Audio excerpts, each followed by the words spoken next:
That would be completely discombobulating if I did a free fall. Icebreakers. I must state to begin with that I was even further discombobulated when I realized that I would be speaking first when I am an extremely experienced speaker. So don't think this is my first speech ever. It certainly is not. I speak on and on and on, as you will be horrified to see. Do we have a clicker somewhere? Yeah. Oh, yeah. Oh, well, I will continue anyway. Icebreaker, this is an icebreaker here. Now we're talking about not just icebreakers of the ships, but icebreakers in a social situation. Thank you. Icebreakers in a social situation, which is what we're doing here today, sort of. But I prefer to talk about this icebreaker. When I spoke last time, Connor was sitting here, and I could tell clearly he was bored to tears with my speech. It's important as a speaker to pay attention to your audience. That's something really important to do. I promised him when I asked him what he was actually interested in, he said Russia is a really big country, because that's what he was looking at was the map. So I promised the next time I spoke I would indeed speak on Russia. The United States has 2 icebreakers, the ships. Russia has 40. Because it's a really big country, as Connor so aptly pointed out. Now I put 8 up here because there's an argument about everything in the world. Would you not agree with that? So one side said 8, one side said 40, and I'm here to tell you there's probably at least 40 in Russia. The United States has 2. One is about to die. Toastmasters International, this is my 3rd icebreaker, ladies and gentlemen. So technically, I have more icebreakers than the United States. That's pretty cool. Except for the fact that it leaves us in a place of danger.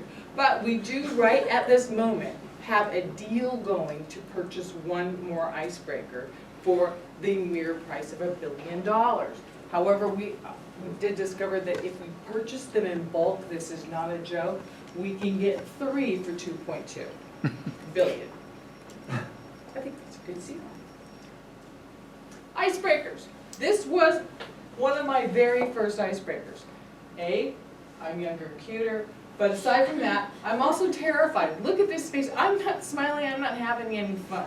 Now note that I have all of these words, all this text, all this stuff going there, plus on the lectern that you don't even see now, I have notes posted there. I have notes everywhere imaginable to be able to sneak and read my speech. That is how terrified I was.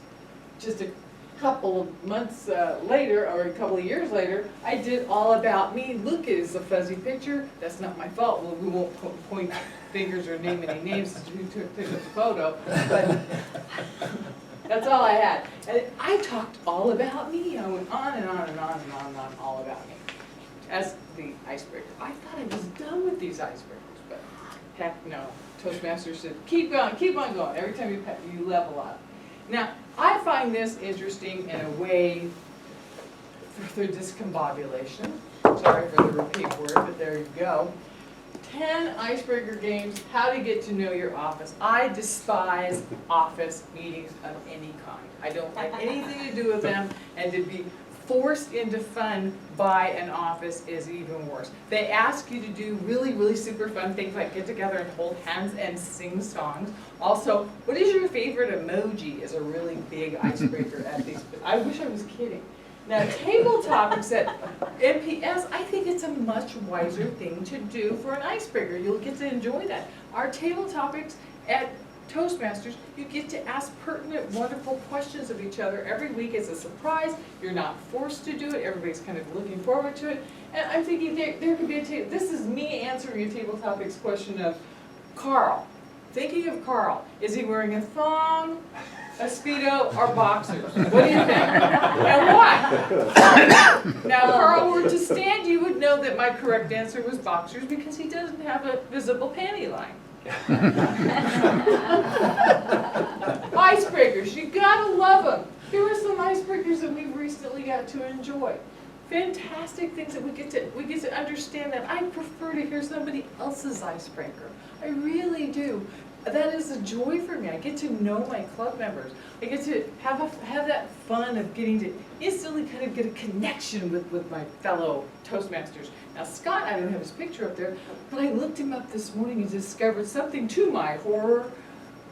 Scott joined the Navy at 9/11, right? Which means I could be his mother.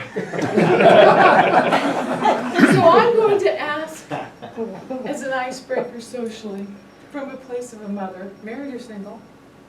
I'm married. Okay, shucks, because my daughter, that's how I knew. My daughter joined the same time you did, the Navy. So these are the kind of icebreakers we can ask. We can be social that way. We can find out things about each other. I know that Connor, who I hope joins one day, Connor loves Russia. What can we say about that? It's just wonderful. I love icebreakers. I love this club. I hope we get that 3rd and 4th and 5th icebreaker for the United States. And I appreciate everything about Icebreaker Days, and I hope it's a long time before I get another one. Thank you, Mr. Toastmaster.